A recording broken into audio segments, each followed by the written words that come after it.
What is going on, everyone? Welcome to another very exciting, very cold episode right here on the MIgardener channel.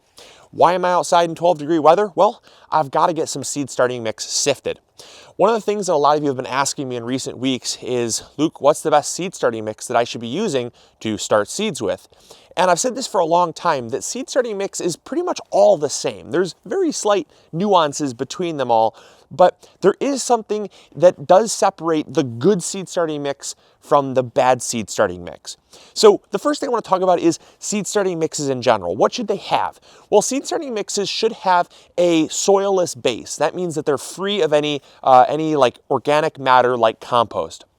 The reason why is because compost can harbor things like fungus gnats. It can harbor things like fungus, mildews, molds, bacteria and stuff like that. That when you bring them indoors to start seeds, you really don't want to harbor that because there's not the natural ecology to keep things in check.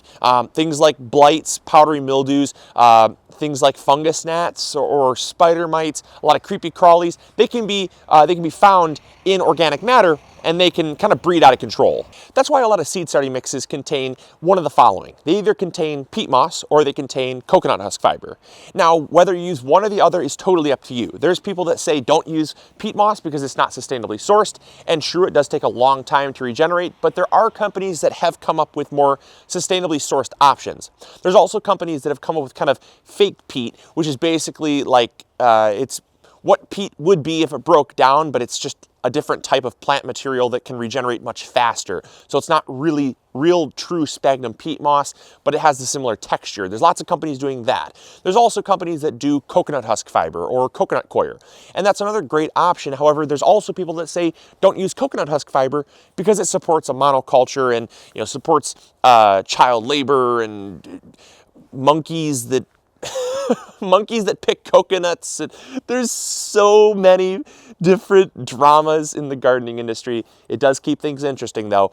But what I would say is, do your due diligence, do your research, and use what you feel you can morally justify. But regardless, seed starting mix should have one or the other, and it should not have something like a compost or like chunky kind of topsoil like material, because it does have a rougher texture. The thing you're going for is a loose texture.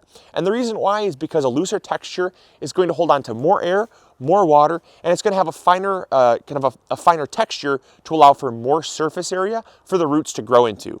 Because the thing is that seedlings actually have, they have very little roots, but the roots that they do have, they're very, very fine and wiry. So the more surface area you have, the more they can actually dig in and get established. The faster they get established, the faster they can grow. So just keep that in mind. It should have one or the other. The next thing it might have is something like perlite. Now, perlite is an optional add. I personally like it. I like perlite to be in my seed starting mix because it kind of adds fluff. It just adds aeration to your seed starting mix. It doesn't add a lot of bulk, or it doesn't add a lot of density. It adds bulk, but not density. There's a difference. Bulk, it's very lightweight. It's extremely light, but it's not very dense, so it doesn't make a very heavy, compacted seed starting mix. So it kind of keeps things from compacting together and allows them to kind of stay loose. It's cold. Forgive me, my brain is kind of freezing right now. So let's get to the video. But then the final thing that your seed starting mix might have is vermiculite. And vermiculite is basically an expanded volcanic rock that allows the moisture in your soil to be held in the rock. It's very porous. It's kind of a shiny metallic colored rock, and it actually holds onto water very well because of the fact that it's been expanded. And so the perlite adds aeration and kind of keeps things from compacting and clumping together. Vermiculite helps to hold on to moisture in the seed starting mix and kind of keeps things to be hydrated so that they don't dry out too much. And then the peat moss or coconut husk fiber give you the growing medium, the actual material that your plants are going to grow in. And that's really all that there should be in your seed starting mix. There does not need to be a slow release fertilizer. If there is one, great, you're paying for something extra. It doesn't have to have that. It doesn't have to have things like worm castings. It doesn't have to have things like organic fertilizers and whatnot. soil amendments. It doesn't have to have gypsum. It doesn't have to have those things. Those are just extras, and you can add those, and I do recommend adding them, but that's not what makes a good seed starting mix. A good seed starting mix has simply a good texture. And the reason why is because a lot of people, they focus so much on the nutrients. They focus so much on the fertility of the seed starting mix. But seeds themselves, when they first germinate, actually have all of the nutrients that they need in the seed coating. That outer shell of the seed is called the germplasm, and that contains all the nutrients that the seed needs to grow and to germinate. Once the seed is germinating, it actually does not need nutrients until it forms its first set of adult leaves. So once it forms its first set of adult leaves, then you can think about fertilizing.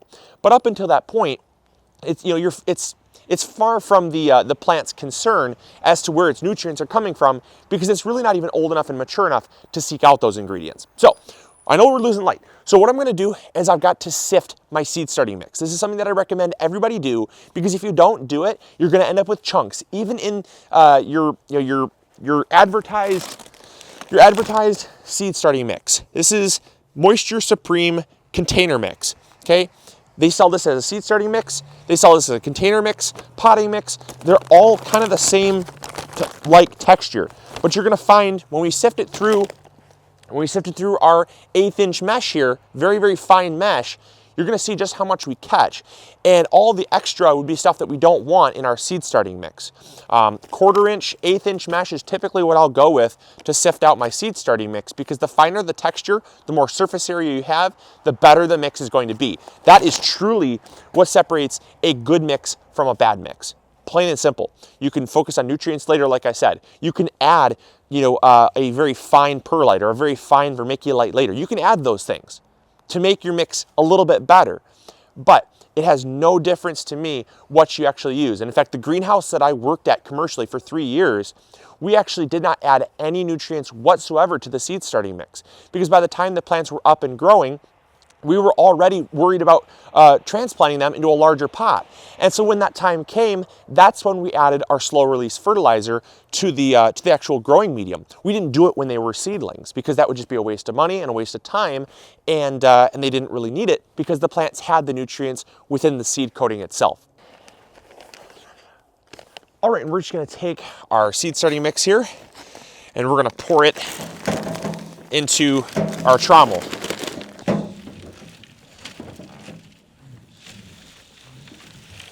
Beautiful. Now that I got this complete, I'm gonna dump this out. I'm gonna show you really what's in here.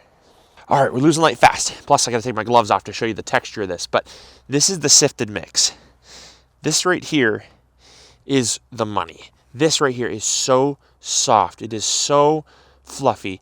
It is so absorbent. It's just incredible, absolutely incredible. But if we come over here to show you this stuff, this is the stuff that we sifted out. Look at that. You do not want that in a seed starting mix. It is far too chunky. I mean, like, look at this. Look at that. That would not go well in a seed starting mix. This, by all means, is fine in a potting mix, but in a seed starting mix, you do not want this. All right, now we can get rocking here. I got 2 more bags to go after this, and we'll be ready to start seeds indoors.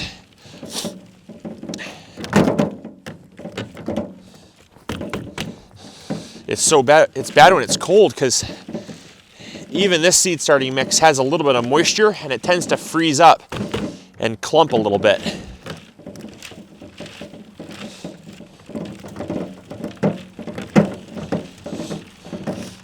But I'll tell you what, the texture of the finished product is so worth it. It's so worth freezing your hands off a little bit to get a good product. I'll tell you, the fact that I can even hear kids playing outside in weather like this is crazy. All right, and after 3 bags, here's the result. This is all the stuff that we sifted out from just those 3 bags. So it's so cold my camera doesn't want to focus. It's freezing out. So I'm gonna go inside before I get frostbite. I know I'm gonna hear it in the comments section. Like, why are you wearing Why are you not wearing gloves? It's so cold. But yeah, I know it's cold. I want to show you guys the texture. It's chunky. You don't want that in a seed starting mix. But on the flip side, look at this. Look at this stuff. Just absolutely stunning. Absolutely stunning. That's what you're looking for. That is a good seed starting mix. All right, and it's that simple. So I'm gonna get inside and warm up. I just checked the weather. It's already 9 degrees. So it's dropped by 3 degrees in just about 30 minutes of me filming. So it is super cold. I'm gonna get inside and warm up. But it is that simple to end up with extremely high quality seed starting mix, starting with just anything you get from the store. It's on you to make it higher quality. They don't want to make it higher quality, otherwise it costs more, and then more people might not buy it. So it's sometimes just an added little process that they didn't take that you can take to make it that much better quality. And I'm very excited about the end product that we got here today. So this is going to get me started. Of course, I'm going to bring you guys along. We're going to be starting things like onions, herbs, and flowers very, very soon. So stay tuned. That's going to be in the next probably 1 or 2 episodes. It's coming very quick, you guys, very quick. Spring is right around the corner. So if it's cold wherever you're at and you're experiencing the same weather that I am, just remember that spring is around the corner, and spring will come sooner than you know it. So anyways, I hope you guys enjoyed. I hope you learned something new, and we'll catch you all on the next episode. Grow big or go home, everyone. Bye.